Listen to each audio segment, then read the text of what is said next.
Obviously, you're tuned into the NFL on EA Sports. Today's matchup features a couple of big targets who will be looking to get open in the middle of the field. It's the Rams going up against the Giants.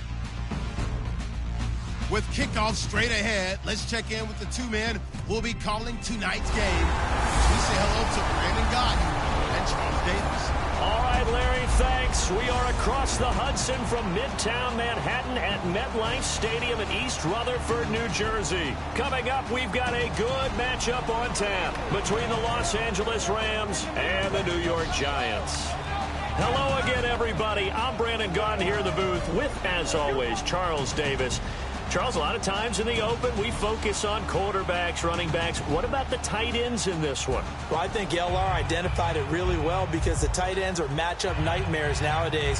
Who are you going to cover them with? Because really, they are pumped up wide receivers who can flat out run and use their body to create bigger plays. Cover them with a linebacker, cover them with a defensive back. Either way, they feel like they have the advantage. Josh Brown's got us teed up and ready to roll. And we are underway from MetLife Stadium. That's fielded in the end zone. And he'll take it back to about the 19-yard line.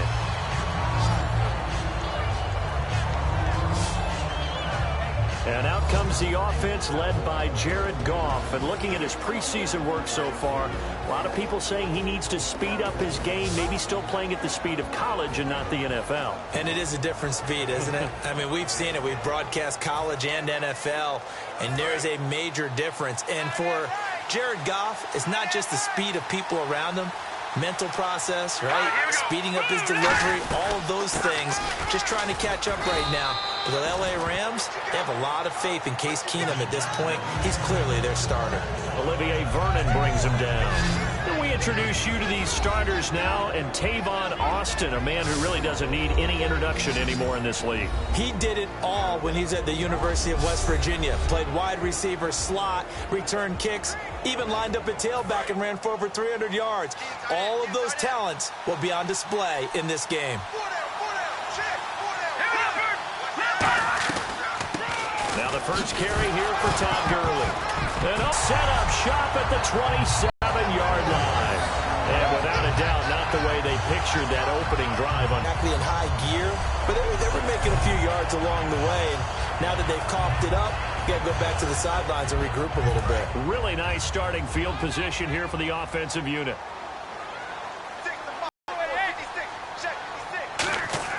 So the fumble recovery, and now Manning. Caught left side, it's Beckham. And taking it to the 15-yard line before he's brought down. So Manning to Beckham in this defense, they better hone in on that connection. It's almost like an electrical charge for him, isn't it? When he catches the first one and talk about OBJ, he just goes to the huddle and says more. And really, he's just one of those guys that once he gets going, look out. Red zone opportunity.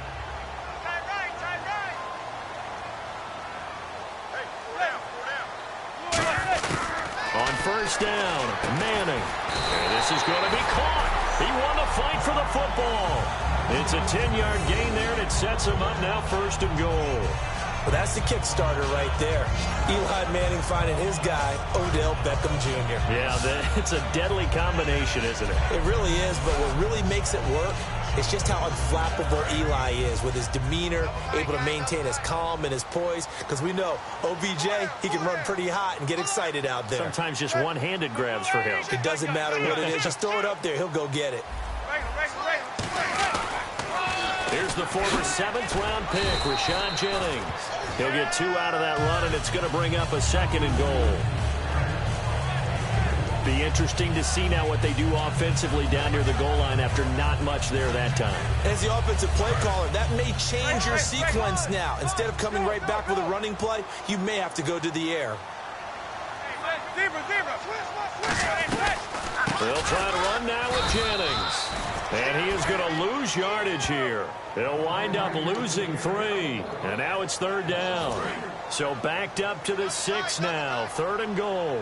I enjoyed watching Robert Quinn in pregame warm-ups with you down on the field. Did it surprise you how tall and angular he is? You wouldn't think he'd be able to play against the run that well, would you? But he can, and he showed it right there, didn't he? That's that wrestling background he has. He understands leverage as well as anyone in the game. A big-time wrestler in high school. He didn't lose very often. 3-time heavyweight state champ in South Carolina.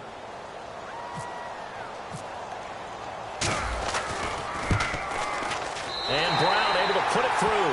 And the Giants are off now to a 3-0 lead. So they get the ball first here in front of the home crowd under the lights, and they get 3 points out of it. And there's something about a night game, isn't there? A little extra snap, a little extra crisp in the air. What a terrific way to get things started. A little extra excitement, a little extra dazzle for the home crowd. Now Brown, after the made field goal, gets set for the kickoff.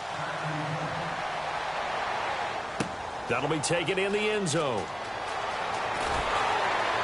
And he will be brought down here at about the 17-yard line. And now out on the field, here comes Los Angeles. And last time they coughed it up, led to a field goal. They're fortunate that it only led to a field goal, but still, they're not happy about it. Could you sense the relief, though, when they only gave up the field goal? And they were able to trot back out on the field and start this drive. A little more pep in their step because they didn't cost their team a touchdown. But they know they've got to do it a lot better than they did on the last possession. The coach will just be relieved, though, if they recoup with a score here, right? I think the coach will be ecstatic to see them pick themselves back up and now take it downfield, punch in the end zone without turning it over. Still first down.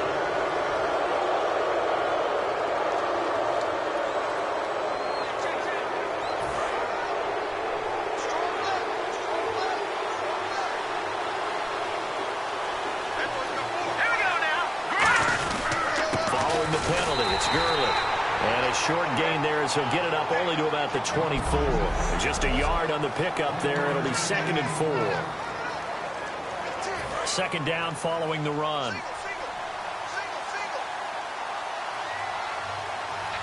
They come out here in the eye. Here's Goff. And this one hauled in by Tavon Austin. A really nice pickup of 14 yards, and it moves the sticks. And if you can see a smile on Tavon Austin's face, I have a pretty good reason why he might be smiling. 42 million reasons why, actually. What do you mean, if? I mean, of course you can see a smile on his face. And let's face it, they are paying him because of everything he brings to the table. He can catch the ball downfield and make big plays, make people miss. Great return ability. They can move him back into the backfield and make him a running back at different times. He is the ultimate weapon and change-up guy that you have to plan for on defense. Brandon, that play ended so fast, it's almost as if the quarterback handed it to the runner and the tackler was there right away for a loss of yardage. Now on 2nd down, this is Gurley. And nothing doing. He's immediately taken down at the line of scrimmage. They'll lose a yard, and it brings up 3rd. Back-to-back runs that were stacked up. Offensively, now you got to think to yourself, do we change blocking assignments? Do we change formations? Do we change looks in order to try and get the running game going? A play fake to Gurley. Now gone. Got a man open. It's Brian Quick. And he's brought down after a good gain. A really good pickup of 28 yards. When I watched Jared Goff on tape at Cal, I saw a guy who wasn't just a dart thrower. You know, a lot of people said, he's perfect for the West Coast offense. I always thought he could do a little bit more, and that was the reason why. He can push it downfield. He has a big, strong arm. On 1st down, it's Gurley.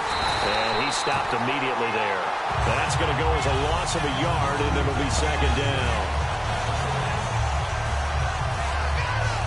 Back live now to begin the 2nd quarter with Charles Davis, Brandon Gaudin. It's the Rams with a football to get us going, but they face a 2nd and long to start things out. Here we go. Green, 39. Green. On the draw, Goff gives to Gurley. No gain that time, and it leaves him with... That was better than the first go-around when he lost yardage, but still nothing there, and that sets up a 3rd and long. Tough spot here. Put it mildly. Sometimes I wonder if some of that old-school football should come back into play. You know what I would think here? Quick kick. Try and change field position. Help out your team. That's complete. It's Brian Quick. And he's able to pick up the first down here before he goes down.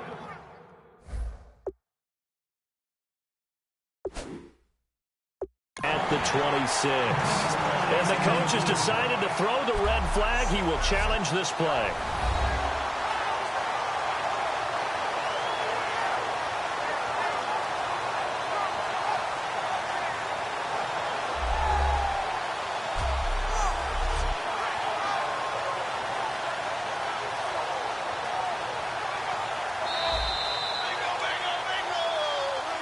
After review of the play, the rookie on the field stands. Well, he challenged the play. It did not pay off.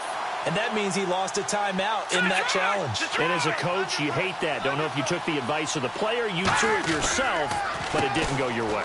At the end of the day, it all comes back to the head coach. He has the final determination on whether to actually challenge the play or not. In this case, it didn't pay off for him. And that's got to be so heartbreaking. You throw that flag, you probably feel really confident, and then all of a sudden, boom, you lose the challenge. Yeah, when you take a look at it, you're throwing that flag because you believe you're going to be right. And when it comes back the other way, you have to regroup. And he is out of bounds, looks like right at the 15. 9 yards on the pickup there, and it keeps the drive alive. I'm still astounded by the recovery of Todd Gurley from the knee injury at Georgia, the offensive rookie of the year in his first season. Yeah, over 1,100 yards, and now they drafted the rookie, Jared Goff. Kind of see him as their future, but so much of the focus has to be on Gurley this year, doesn't it? And the future becomes now if Todd Gurley keeps running the football the way that we've seen him run it in the past, because that will make it easier to break in a rookie quarterback. 5 yards will get them back to the original line of scrimmage, but now they're looking at 3rd and 10.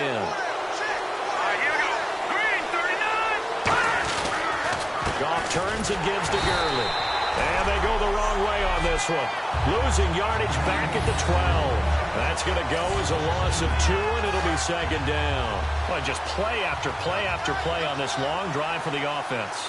They come up in an offset eye. Here comes carry number 10 for Gurley. And they'll lose yardage here. They go backwards to the 13-yard line. Holding offense.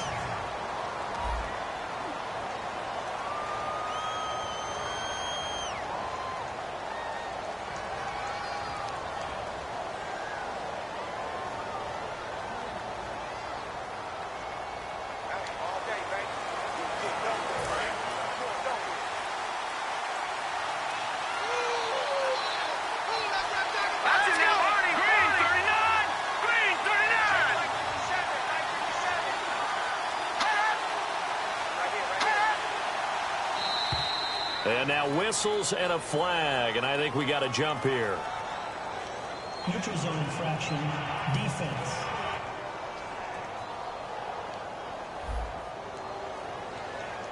Too quick to the trigger that time. Neutral zone infraction, and that'll cost him 5 yards. And a really long drive here, and it goes on and on.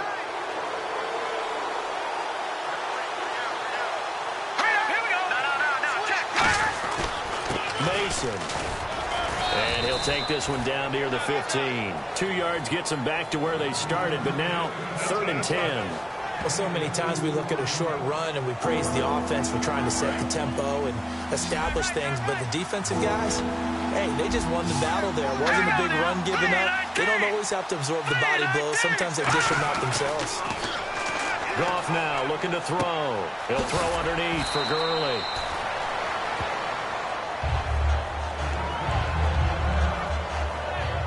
Now after the completion, we're going to get a timeout, an injured player. We'll get an update when we return to MetLife Stadium.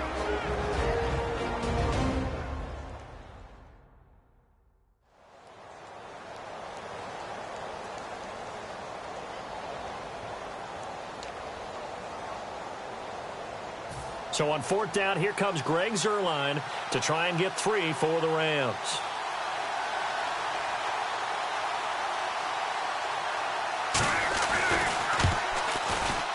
And Zuerlein's kick is good.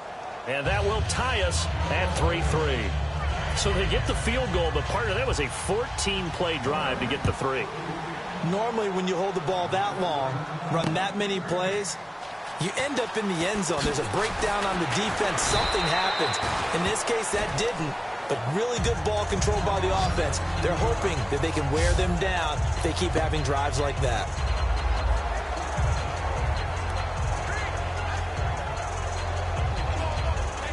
And New York set to take the field. And they had 3 points last time, but they didn't want 3 points because they were well within range of scoring a touchdown. We'll see if they can do better now. I'm with you on that one. Let's just go ahead and be frank about the whole thing. The only one happy about the 3-point. The kicker. Exactly. He put it through the post. That's going to help him in contract time. But that offense, they're thinking, let's get in the end zone this time. I don't know if that helped him in contract time. You could have kicked that one through. I don't know about that. Toe bash. I don't know about that. Super tough. They run again with Jennings. And not a whole lot doing there as he'll get it up to about the 28-yard line. He'll pick up only a yard there, and it'll leave him with a 3rd and 7. 2 minutes to play in a tightly contested first half. We're back to East Rutherford, but first this time out. So 3rd and 7 and an extra defensive back on the field here. Definitely want to play coverage here. And here the hook up good to Victor Cruz. And now the Rams are going to halt things as they want a timeout. It's just their first, so they'll have 2 remaining here before we get to halftime. And how about the call here? They need 2 yards in their own territory on 4th down, and they're going to go for it. They're going to run. It's Jennings. And he's got the first before he's brought down at the 39-yard line. Give him 6 on the play, and they're able to pick up the conversion here on 4th down. Looks like the defense in press coverage here. I am shocked that they would go for it there. Talk about a gutty call, but that's all about having faith in your offensive line, and they come through there on 4th down. He was looking for Odell Beckham that time, and that'll make it 2nd and 10. All right, Charles, let's switch gears to preseason injuries, always a hot topic. Look at the Chargers, 2 Achilles injuries out for the season, both their tight end Jeff Cumberland and Brandon Oliver as well.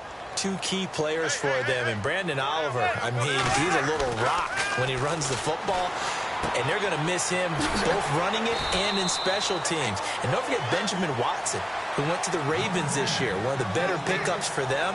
He's out for the season after an Achilles. I'm not a doctor. I can't play one. But I have heard doctors say the guys are getting bigger, stronger, faster. But the Achilles is really bearing up some pressure now. Just need you to be careful on the Stepmaster at the hotel, okay? We don't need you going down with an Achilles injury. I agree totally. I'll do my best. Manning looking to throw on 3rd and 2. Going left side, and he's got Donnell. And he's got the first before he's brought down at the 39-yard line. A good gain of 14 there, and it moves the chains. I feel like Eli Manning has just gone from downfield bomber to a guy who can complete everything. He can hit him underneath now, yeah, we just saw that there with that pass completion.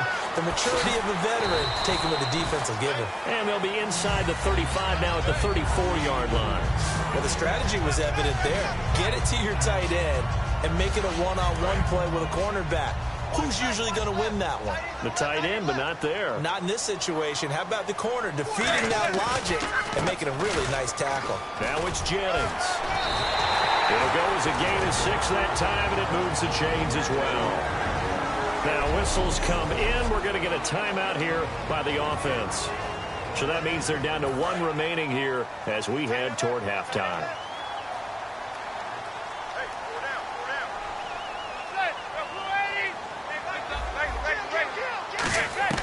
Manning now on 1st down. He's going to go up top for the end zone and nearly picked it off. He had a chance to come down with that in the end zone, but it'll wind up just being incomplete. So with 4 seconds to go in the half, here's the field goal unit onto the field. He made his first attempt, this from 45. I'm laughing to myself because I could just hear in film session. But, Coach, I was throwing it to Odell Beckham Jr. Of course I thought he was open. They'd love to go deep downfield to him, though, such a threat. Yeah. Okay, well, so much for the halftime report here. Guy can't even finish his snick, spit this out. Fielded about a yard deep. 2-yard line.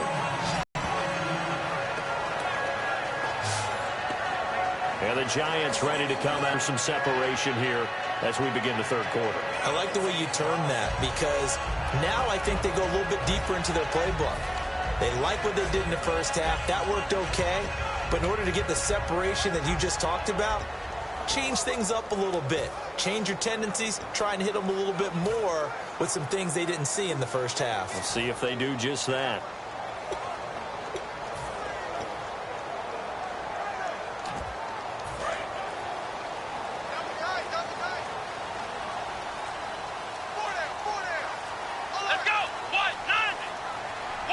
Need to get the play off quickly. They go play action here on first down. The Pro Bowler Odell Beckham, the intended receiver. And it'll be 2nd and 10. So, Charles, when we got a quick breather here, wanted to ask you, as we get to the end of preseason, cuts are happening fast. Yeah. These front offices, you've told me, they are watching closely to see if someone's cut, where can they add to their roster, right? Exactly. It's similar to the draft, where they have a ready list of players that they aren't sure are going to get drafted, but they really liked and want to sign as a priority free agent. They do the same thing during this time of year. They sit in meetings. Different scouts are assigned to different teams, and they've compiled a list of players they think fit their team. If they get cut by those other teams, they want to be able to pounce and go get that guy to add him to their roster once the cuts are done. Well, after watching that throw and catch on that corner route, you just have to know they put some time in working on it, haven't they? Practice makes perfect. Worked out well there.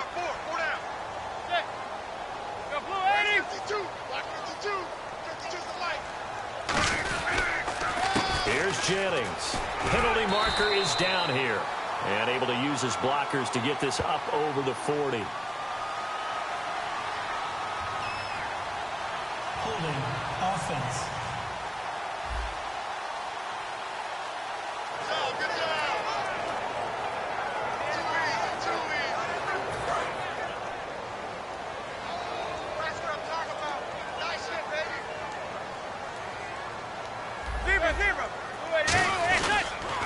Jennings. And a short gain there as he'll get it up only to about the 24. It's a gain of 3, and it'll be 2nd down. In my book, that's running the ball well, but with intelligence. How about him keeping the clock moving, staying in bounds? Yeah, even though it's the third quarter, you're thinking ahead, aren't you? This is where your running game can really help you with a lead in the second half. I agree totally. It's not just end-of-the-half situations that you worry about the clock. It's throughout the game. And with a lead, stay in bounds. Make them fight harder to try and catch you.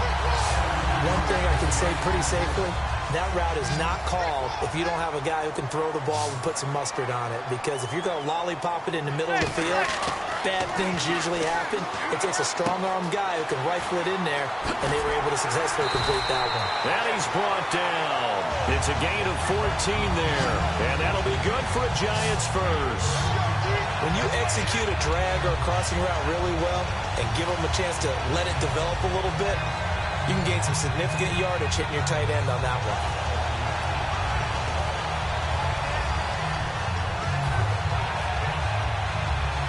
Fresh set of downs here. Watch twins. Now a first carry here for Shane Vereen. And he is going to lose yardage here. So a loss of 5, and it'll be 2nd down. So the defense has put them in a tough spot. It's 2nd and long. Whenever I go to a team's practice facility and watch them work, I love to watch the defensive guys in what they call pursuit drills. The ball goes either towards them or away from them. How fast will they respond? On this play, the defensive end responded better than anyone and made a really nice play. Nice. Looked like the defense put pretty good pressure on him, but he was able to flush out to his right to try and evade people. On the run, had to get on his horse.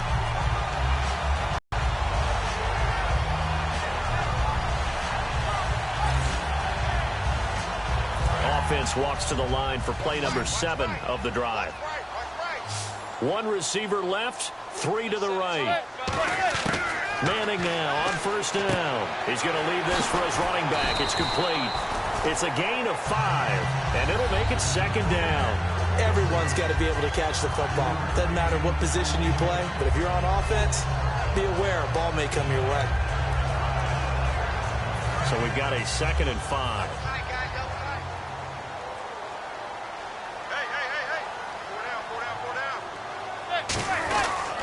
This is Jennings. And they'll bring him down at the 13-yard line. 5 yards is the pickup there as that extends this drive. They're going to hurry back to the line now. They stay on the ground. Again, it's Jennings. Jennings lost the football. Another ramp. And now off to the races down the right side. The 40. Past the 20. 10. And they are going to score on the fumble return. Touchdown, L.A. And a big turning point here in the second half, Charles, after that play. All you're trying to do is change momentum, flip things around for your team. You're just trying to take the ball away. But how about when you take it away and score? That really changes things. And he's got it as the lead is now 10-6. So here's the kickoff now as they'll get it again following that fumble return for a score. The return man here, Dwayne Harris. They'll bring it back to just about the 25, call it the 24-yard line. And New York set to take the field.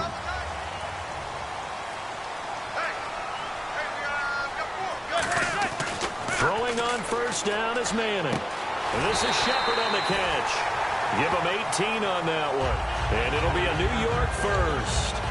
So how do you beat man coverage? First of all, you want to be a superior receiver, but you know something, that guy who's covering you, he's usually pretty good too. So the corner route is usually a great spot to get it done. Now Manning to Shepard, complete over the middle. And he's taken.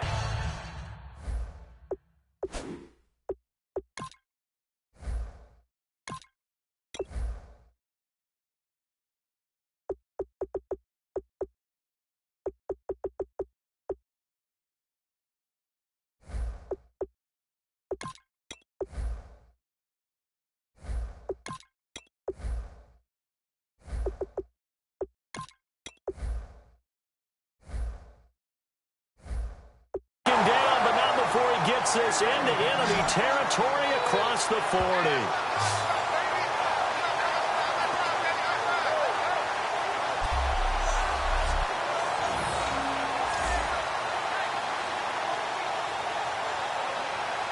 So after that big play, let's see if they can catch their defense maybe on their heels. Welcome back now here in East Rutherford. It's the Giants with possession of the football but needing points as we start quarter number 4.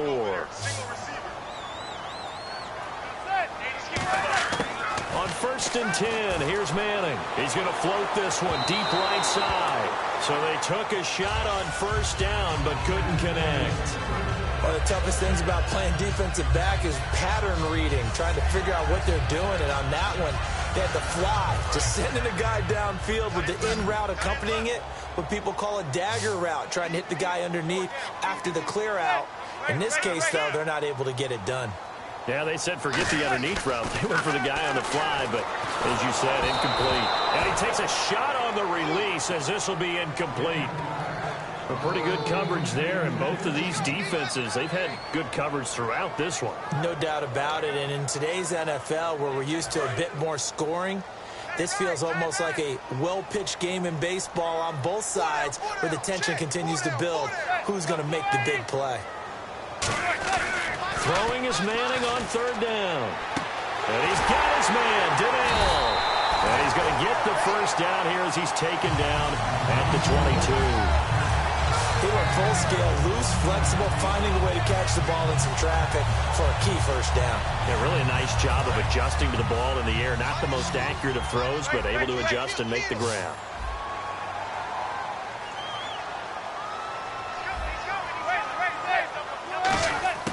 On first down, Manning.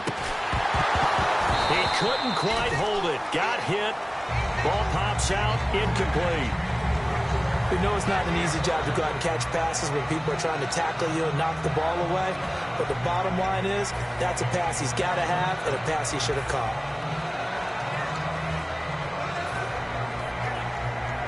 And here comes play number 6 on this drive.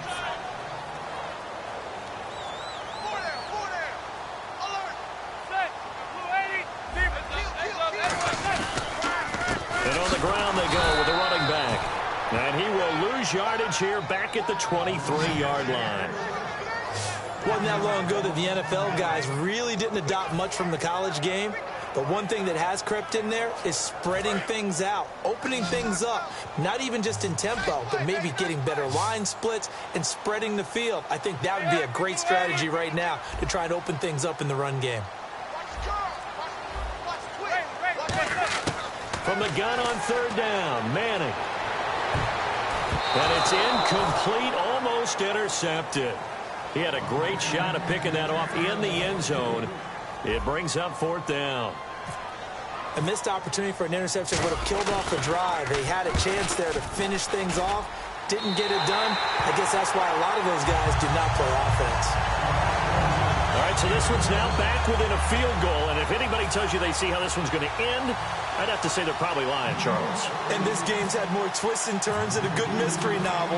And I have a feeling we've got a few more twists and turns in store for us before they shake hands here. Well, fourth quarter, they felt like they needed the football back. Unfortunately, they couldn't get it. And I know we've brought analytics into the game, and someone has said here that the data says that when a team's expecting an onside kick, 80% of the time, the team expecting it, they do actually recover the ball, which is what we saw here. I just wonder if that number is much more of a anecdotal type of a number. Kind of like when the coaches tell us, well, when you score on special teams, 93% of the time you win the game.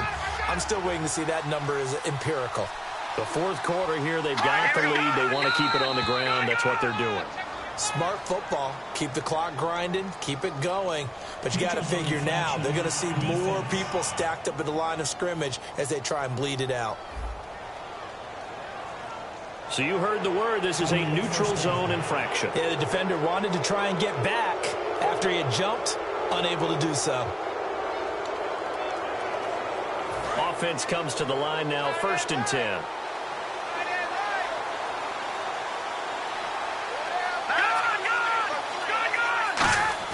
Goff on first down.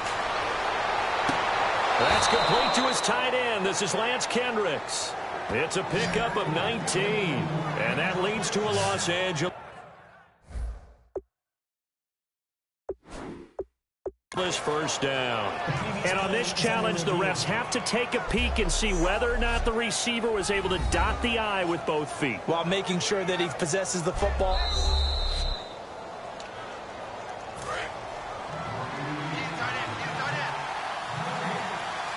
So the call stands. Now they're out of challenges. What do you think about that? Do you wish that they had an unlimited amount? No, I don't, because if they have unlimited challenges, we will be here all night because every call will get challenged. I like the strategy of determining when is the right time to make the challenge by the head coach. And in this situation with the lead fourth quarter, they're liking keeping the ball on the ground, I'm sure. That's just smart football, but you know the defense has to know it as well. They've got to stop them here. So now we're going to see that loading the box in a big way. 6, 7, 8, 9, whatever it's going to take, puts a little bit more pressure.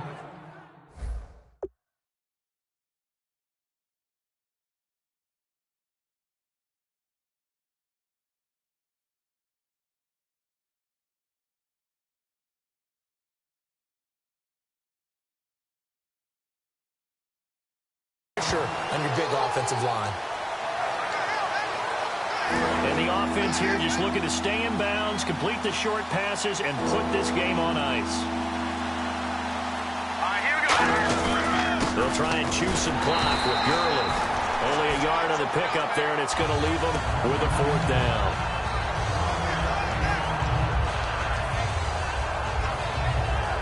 So on now is Greg Zuerlein in a pressure situation. Time for a break. We'll come back, see what transpires after this. So it's Rams football here as we get you reset. They're looking at a fourth down now as they try to hold on to this lead for dear life. And Zuerlein's kick is good. And the lead grows to 4. It's 13-9. So they get the 3 here, but you wonder whether that's going to be enough. Yeah, I mean, you've now made it so they need a touchdown rather than a field goal to catch them. But you're right. If they'd gotten 6 out of that drive, this would be a much different game. Now Out comes the Rams defense now as they get ready for the next possession. And they have been so strong all game long. They just need to show up here one final time, Charles. And this isn't a spot where they're going to run out onto the field and look at each other and say, okay, can we hold on? They've been strong all game, as you talked about. Yeah, you got some confidence. Confidence. They're thinking, let's just go out there and shut them down 1, 2, 3 and get out of here. That's how they feel right now. Second down now after the incompletion. And you just know when that play call came in, their eyes lit up because anytime you get a chance to take a big shot downfield, that's a lot of fun, and they missed an opportunity. And his throw is going to be incomplete. The goal of anyone running a curl route is to make sure you try and get defenders on your back and shield them away from the football. But sometimes, even when you run a good route, the defense finds a way to knock it away. Back to throw. And nearly intercepted there. That would have been ball game if he had clinched it and caught it. Instead, it gives him one more chance here on fourth down. Down 4 late. Got to go for it here on fourth down.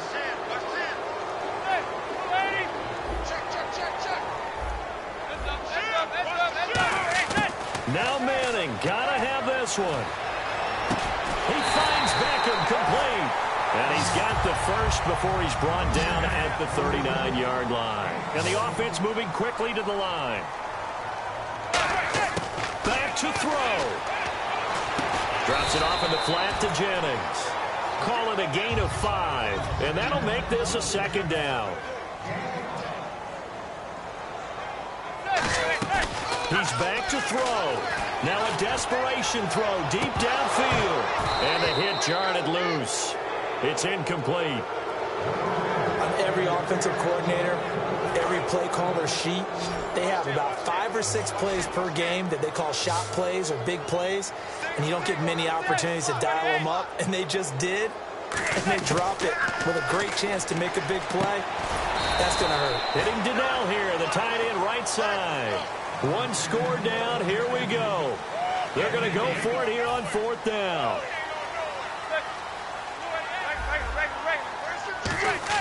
Got to try it here. He's back to throw. It's caught. Shepard. And he's going to have a first down as he's brought down at the 44-yard line. And now it looks like they're going to be in the hurry-up. They'll look to throw. A hit as he throws there, incomplete. Well, that plays a statistic that's going to go on the defensive team stat sheet. Won't necessarily reflect in ours, right, the overall game sheet. But you and I know that they keep count on pressures, hits on quarterbacks, all those things, hoping to increase that throughout the game. And here we are in the fourth quarter, and they got a big one. Yeah, it's such a close game, a very big one. And he's brought down after a good gain. They give him a gain of 38. Looking to speed things up here, going with some tempo. He'll look to throw. Underneath for Jennings. And he will take it on in for a giant touchdown. Rashad Jennings with time running out. And the G-men have taken the lead here in the fourth. So many practices we watched over time where the offense works on scoring late in the game and finding a way to win, as we just saw there. Just saw it right there. Now can they preserve that advantage that they just got? He's got it, and this is indeed up to a 3-point lead.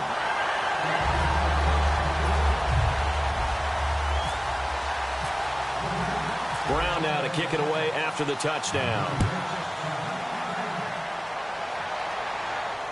This fielded a few yards into the end zone.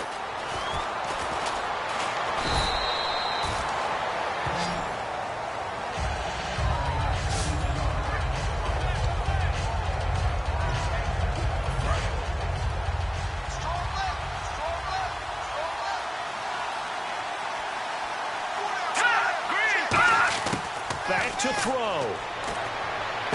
That's complete. It's Brian Quick. And he'll be brought down shy of the 40 at the 38-yard line. It'll be a pickup of 10 yards. And that'll make it second and a foot or so. One last throw here for Goff. He's going to let it fly. And it's incomplete. So their final drive comes up empty. And with that, the ball game is over. And, you know, every win is sweet, and I'm sure everybody enjoys a huge victory. But sometimes only winning by 1 score, 2 scores, a field goal, that can feel pretty satisfying, too. Without a doubt, because now you know that your team responds in critical pressure-packed situations. As a coach, as an organization, that makes you feel awfully good.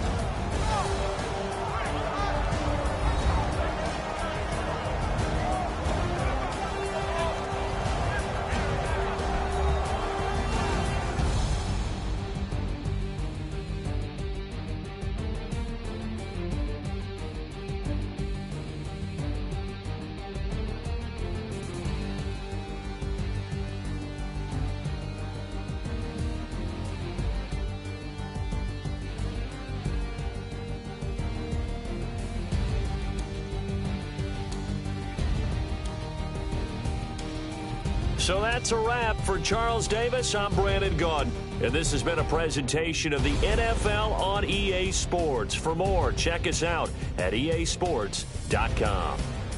The Giants are winners as we say so long from MetLife Stadium.